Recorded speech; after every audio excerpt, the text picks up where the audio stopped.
Friends, welcome to Jaya's garden. இப்போ ரொம்ப சாஃப்டான ஒரு இடியாப்பம் செய்ய போகிறோம். அதுக்கு நல்ல அரிசி புழுங்கல் அரிசியை ஊற வச்சுக்கிறோம், நல்ல மையாக அரைச்சிக்கிறோம். இங்கே வந்து பேனை ஹீட் பண்ணி கொஞ்சமாக ஆயில் விட்டுக்கிறோம்.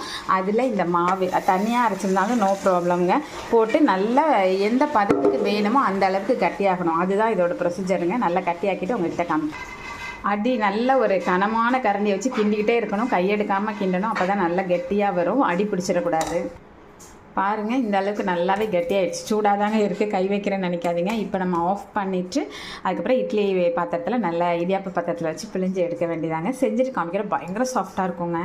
நல்லா பிசைஞ்சிட்டு இந்த மாதிரி உருட்டி வச்சுக்கோங்க. உருட்டிட்டு இந்த மாதிரி போட்டுட்டு இப்படி பிழிய வேண்டியதாங்க. பாருங்கள், சூப்பராக வராங்களா? பிழிஞ்சிட்டு காமிக்கிறேன் பாருங்கள், நல்ல சாஃப்டாக இருக்குங்க. இதை வந்து ட்ரை பண்ணி பாருங்கள். இதை உதுத்துட்டு நீங்கள் வந்து வெரைட்டியாக கூட ஏதாவது செஞ்சுக்கலாம். ரொம்ப சாஃப்டாக இருக்கும். ஈவினிங் வரைக்கும் கூட